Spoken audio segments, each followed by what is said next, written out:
নমস্কাৰ, মই ৰঞ্জন চৌধুৰী। 19 ছেপ্টেম্বৰ ছিংগাপুৰত ভূমিকম্প থাকে নহয়, এটা চেণ্টাৰ।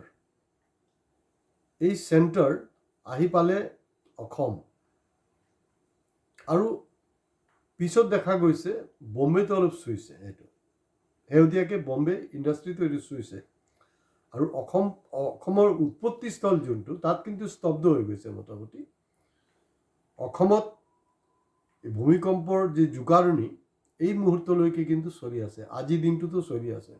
আজি হ'লগৈ একজেক্টলি, মোৰ যদি ভুল নহয়, 4 ছেপ্টেম্বৰ। আজিও চলি আছে।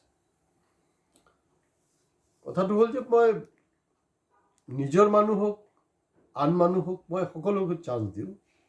তো নিশ্চিতভাৱে মই গৰিমাকো চান্স দিব খুজিছোঁ, চান্স দিম।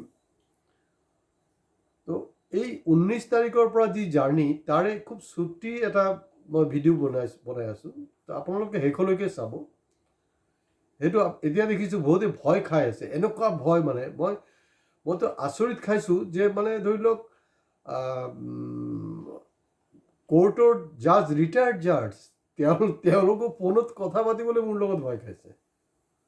এনেকুৱা এটা পৰ্যায়। বাকী উকিল চুকিলটো বাদেই দিয়ক, কোনো মন্তব্য দিবলৈ ভয় কৰে। তো সাধাৰণ মানুহ কি অৱস্থা। কিন্তু হয়, জুবিন গাৰ্গৰ যি অনুৰাগী, তেওঁলোকৰ কিন্তু কোনো ভয় চয় নাই দেই। তেওঁলোকে কৈ আছে, তেওঁলোকে কিন্তু তেওঁলোকৰ যি এই ভূমিকম্পৰ জোকাৰণি কিন্তু এতিয়ালৈকে আছে, এই মুহূৰ্তলৈকে। তো গতিকে গৰিমাৰ এইটো আমাৰ ভাৰতবৰ্ষখন আপোনালোকে জানে, এই মুহূৰ্তলৈকে যিমানে আপুনি নাৰী সশস্ত্ৰীকৰণ, আপোনাৰ মহিলা বিল টিল পাছ হৈছে, যিয়ে কওক আপুনি, মূল কথাটো হ'ল যে আমাৰ যি ভাৰতবৰ্ষৰ সমাজ ব্যৱস্থাত এই মুহূৰ্তটো বিশ্বগুৰু হোৱাৰ পিছতো দেখা গৈছে পুৰুষতান্ত্ৰিক এটা মানসিকতা, পুৰুষতান্ত্ৰিক সমাজ ব্যৱস্থা। স্বাভাৱিকতে যদি সময়ৰ আগত কাৰোবাৰ মৃত্যু হয়, মৃত্যু হোৱাৰ লগে লগে কিন্তু ফাৰ্ষ্ট চাৰ্জটো আহিব এই বোৱাৰীৰ ওপৰত। তই কুলক্ষণীয়া, তই ডাইনী, মোৰ ল'ৰাটোক খালি, অমুক তমুক কিবা কিবি। আৰু ইয়াৰ পিছৰ পৰা কোনোবা এইবিলাকক চালে বোলে যাত্ৰা বেয়া হয়, এই ধৰণে। এইটো আমাৰ যিমানে আপুনি জিন্স পিন্ধক, যিয়ে কৰক বাৰু, ঘূৰাই পকাই এণ্ড অফ দি ডে এইটোৱে। কিন্তু তো আমি দেখিছোঁ যে আৰম্ভণিৰ পৰা গৰিমাৰ ওপৰত কিন্তু কিছু ছ'চিয়েল মিডিয়াত বিভিন্ন ধৰণৰ প্ৰশ্ন উত্থাপিত কৰিছে যে আপুনি এইটো কেলে কৰা নাই, সেইটো নকৰে কিয়, অমুকটো নকৰে কিয়। সেইটো কিন্তু চাৰ্জ হৈ আছিলে। আৰু এয়া অকল পুৰুষতান্ত্ৰিক ব্যৱস্থা নহয়, তাত দেখা গৈছে মহিলাবিলাকৰো, ছোৱালীবিলাকৰো এইটো, যিহেতু তেওঁলোকে জুবিনৰ অনুৰাগী, ভণ্ড নহয়, প্ৰকৃত অনুৰাগী। সেইটো কাৰণে হোৱাটো খুব স্বাভাৱিক কথা। যদি পৰিয়ালৰ মানুহে কৈ দিব পাৰে যে তই কুলক্ষণীয়া বুলি, তো গতিকে অনুৰাগীৰ মাজত এইটো হ'বই। তো প্ৰথম অৱস্থাটো মোৰ যোনটো অবজাৰভেশ্যন দেই, মোৰ অবজাৰভেশ্যন এতিয়ালৈকে ভুল হোৱা নাই। তেওঁৰ যি গৰিমাৰ যি এক্টিভিটিজ বা যি একশ্যনবিলাক যথেষ্ট সন্দেহজনক আছিলে। সন্দেহজনক থকাৰ কাৰণে জুবিনৰ আপোন যিবিলাক মানুহ, অৰ্থাৎ অনুৰাগীসকলে কিন্তু বিভিন্ন প্ৰশ্নবান গৰিমাক কৰিছে। গৰিমা প্ৰপাৰলি উত্তৰ দিব পৰা নাই। হয়তো এনেকুৱা হ'ব পাৰে হিন্দী ফিল্মৰ নিচিনা, তেওঁ কোনো একশ্যন কৰা বা কিবা কোৱাৰ কোনো অৱস্থাতে নাছিলে। হয়তো তেওঁক বেলেগ এটা কোনো ফ'ৰ্ছে, বেলেগ কোনো এটা গ্ৰুপে তেওঁক কণ্ট্ৰল কৰি আছিলে, এনেকুৱাতো হ'ব পাৰে। কাৰণ আমি বেয়া ছাইডটো নহয়, তাৰ কি হ'ব পাৰে, সম্ভাৱনীয়তা কি, সেইটো সম্পৰ্কে আমাৰ জনাটো দৰকাৰ। আৰু তাতকৈ ডাঙৰ কথাটো হ'ল হিমন্ত বিশ্ব শৰ্মা ডাঙৰীয়া, আপোনালোকে জানে যে বহুত টেঙৰ ৰাজনীতিবিদ, বহুত টেঙৰ, ধূৰ্ত বুলি নকওঁ আৰু, বেয়া কথা, বহুত টেঙৰ ৰাজনীতিবিদ। গতিকে সি ছিংগাপুৰৰ পৰা আৰম্ভ কৰি ছিংগাপুৰ টু সোনাপুৰ, এই যে গোটেই যে তেওঁৰ যে ডিলিংছটো যদি আপোনালোকে চাব, এই আৰ্টিফিচিয়েল ইণ্টেলিজেঞ্চ নহয়, এয়া তেওঁৰ আৰ্টিফিচিয়েল ইণ্টেলিজেঞ্চ নহয়, এয়া আছিলে ধুৰন্ধৰগিৰিৰ চূড়ান্ত, অৰ্থাৎ emotional intelligence, not artificial intelligence. মই কৈ আছোঁ, মই ৰঞ্জন চৌধুৰী কৈছোঁ যে এইটো হিমন্ত বিশ্ব শৰ্মা ছিংগাপুৰৰ পৰা সোনাপুৰলৈকে যি কাৰবাৰটো কৰিলে এইটো কিন্তু মানে ইমোশ্যনেল, আমাৰতো মানুহবিলাক আৱেগিক হয়, সেইটো কাৰণে হৈছে। কিন্তু এইটো কিমান দিন তেওঁ এইটো মানে তিষ্ঠি থাকিব পাৰি সেইটো হিমন্ত বিশ্ব শৰ্মাৰ অহা দিনবোৰৰ যিবিলাক তেওঁৰ পদক্ষেপ হ'ব তাৰ ওপৰত নিৰ্ভৰ কৰিব। শেষলৈ এইটো কাৰণে চাবলৈ কৈছোঁ যে সেই নেৰেটিভটো মই অলপ সময়ৰ পিছতে ক্লিয়াৰ কৰি আছোঁ। গৰিমা কেতিয়া এফআইআৰ কৰিলে? গৰিমা কিন্তু যেতিয়া দেখিছে যে ৰাইজ মানে লাখ লাখ ৰাইজ ওলাই আহিছে, তেতিয়া তেওঁ সাহস পাই গৈছে। তেওঁ যদি কাৰোবাৰ বান্ধোনত আছিলেও বা সেইটো ছিঙি তাই ওলাই আহিছে। এতিয়া ডাঙৰ প্ৰশ্নটো হ'ল যে এই সময়ছোৱাত মানে একজন বোৱাৰী হিচাপে ধৰি লওক তাত দেখা গৈছে যে ৰাজনীতিবিদবিলাকো আহিছে আৰু ৱৰ্ল্ডৰ মানে একদম টপ ইণ্ডাষ্ট্ৰিয়েলিষ্ট আদানীও আহিছে, গৌতম আদানীও আহিছে। গোটেইখিনিক তেওঁ একমডেট কৰা, ভদ্ৰভাৱে আপ্যায়ন কৰা, এইটো ধেমালি কথা নহয়, কিন্তু এইটো কম ধৈৰ্যৰ কথা নহয়।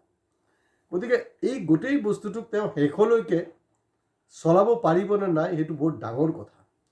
কাৰণ গৰিমা শেষলৈকে মানে তেওঁৰ নিজৰ যি গৰিমাটো বৰ্তাই ৰাখিব পাৰিবনে নাই, এইটো হ'লকে আটাইতকৈ ডাঙৰ প্ৰশ্ন। আৰু ৰাজনীতিবিদবিলাকেতো চাওক, এতিয়া কংগ্ৰেছ হওক বিজেপি হওক, তেওঁলোকেতো ৰাজনীতি কৰিবই।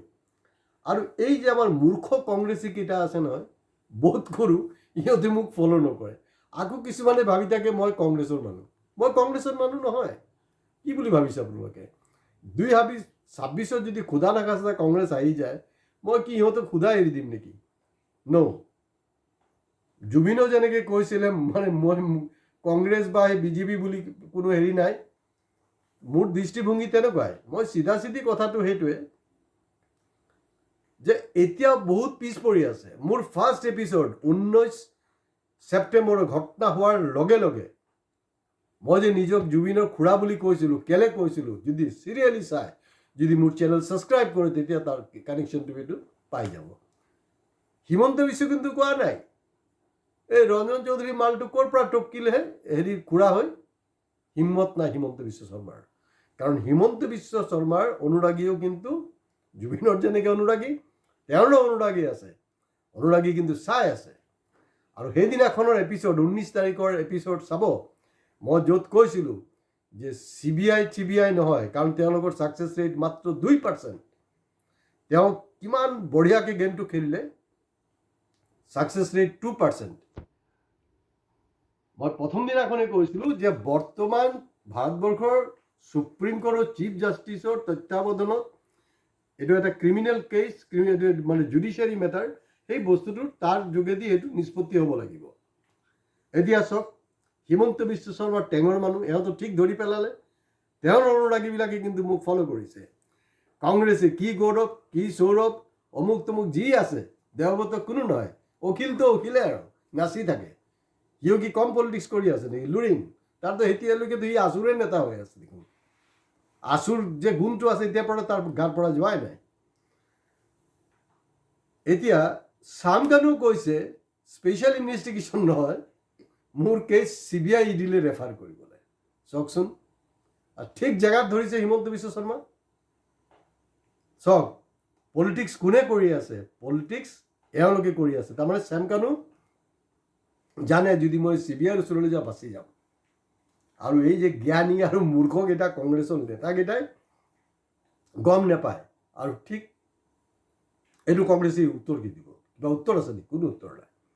তো গতিকে এই যে এণ্টায়াৰ যাত্ৰাটো, গৰিমা যদি তেওঁৰ গৰিমাটো বজাই ৰাখিব নোৱাৰে, তেতিয়াহ'লে মই কিন্তু বোৱাৰী তোক কৈ দিছোঁ, তোকো মই সোধাই নেৰো, চিধি আমি বিচাৰোঁ যে তুমি নায়িকা হিচাপে থাকা। খলনায়িকা যদি ক'ৰবাত মই গুণটো পাই যাওঁ, কাৰণ ল'ৰা আমি হেৰাইছোঁ, গতিকে তোমাকো এৰা নহ'ব। গতিকে তোমাৰ যি গৰিমা, সেই গৰিমাটো নিজে চেষ্টা কৰা বৰ্তাই ৰাখিবলৈ। আজি ভিডিঅ' ইয়াতে শেষ কৰিছোঁ। শ্বেয়াৰ কৰিব, মই জানো আপোনালোকে কমেণ্টছ কৰিবলৈ বহুত ভয় খাই আছে। প্লিজ লাইক কৰক আৰু ছাবস্ক্ৰাইব কৰক। নমস্কাৰ।